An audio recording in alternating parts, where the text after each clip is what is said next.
Hey, this is Tato on Wax, Ints, and Gains. I'm here to teach you guys about chops. So chops are your basic attacks.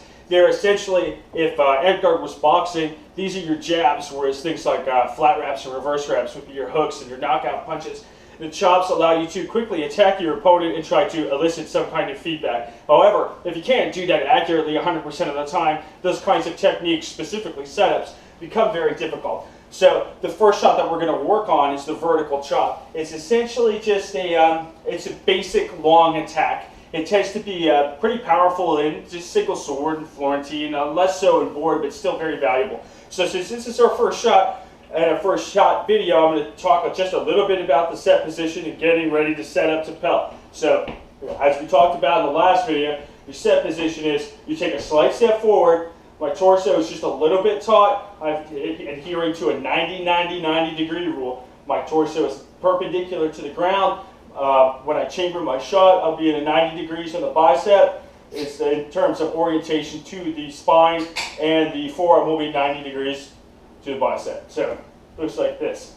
Then remember that we're practicing torso rotation and arm extension. Those are the two critical components of movement for this particular shot. So when you throw a vertical chop, I want you to make sure that you rotate your torso and then extend your arm. About 50% of the way through torso rotation, that's when you start to extend the arm.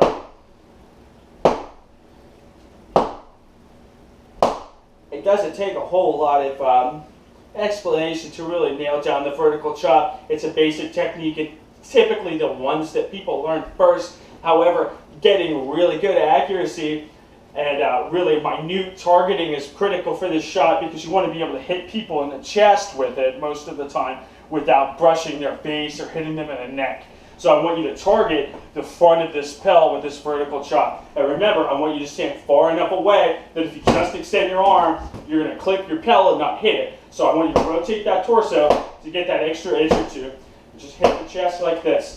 So for that particular block, I want you to throw 50 down on the same side chest, right there. So to add to that, another type of chop is the horizontal chop. And it's pretty much your basic defensive attack, because a horizontal chop ends with a high hand position, and this sets you up to block and cut off lanes from your opponent. Now, when you do this, I don't want your set position to be over here. Just bounce back and forth like this. I want you to practice a smooth gliding transition from this set position over to this horizontal area and then extend. So I want you to fall. I want you to practice falling from this set position to here and then completing the shot this way. So if you notice my torso rotation, as I fall, I would cock back like this and then rotate in the direction that I'm swinging. We always rotate in the direction I'm swinging. So if my attack is coming in this direction, a chop like this, my torso rotates this way to power that movement. If I'm chopping this way, my torso rotates this way. Now, we don't typically lay our hand over this way to throw. I'll show you some better attacks for that particular side, but I just want you to understand that when you are throwing a shot, the torso rotates in the direction and the pathway of the shot. So the way a horizontal chop looks like when you Pell it is like this. So starting your set position, fall over, rotate and extend.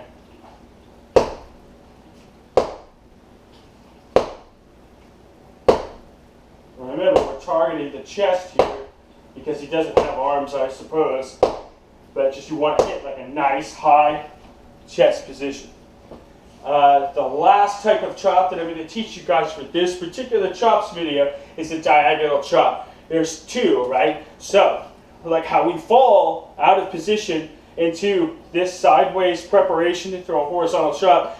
For a diagonal chop, we just fall slightly less and then bring it down at a 45-degree angle. Note that it's not always 45 degrees. It's whatever angle you need to throw.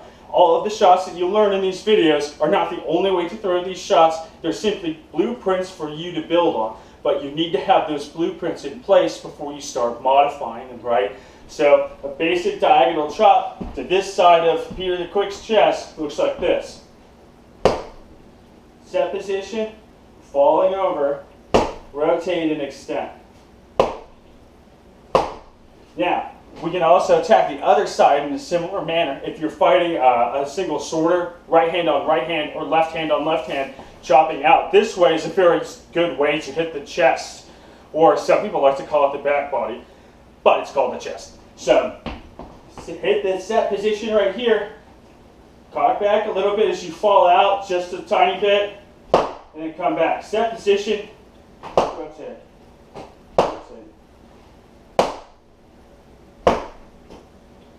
Now when you fill up your blocks for diagonal chops, since this is pretty easy and I don't want you guys to spend all of your time chopping, when you fill up a block, I want you to alternate. I want you to throw a shot like this, and then throw the other direction.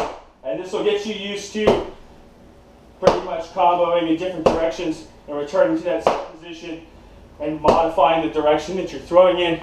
And it'll show you how when you rotate your torso back and forth, it loads power to the other side. So if I chop this way, I'm already in a good position to rotate and chop back that way. So that's how I want you guys to fill up that block. So the 3 shots that I want you guys to work on: vertical chops,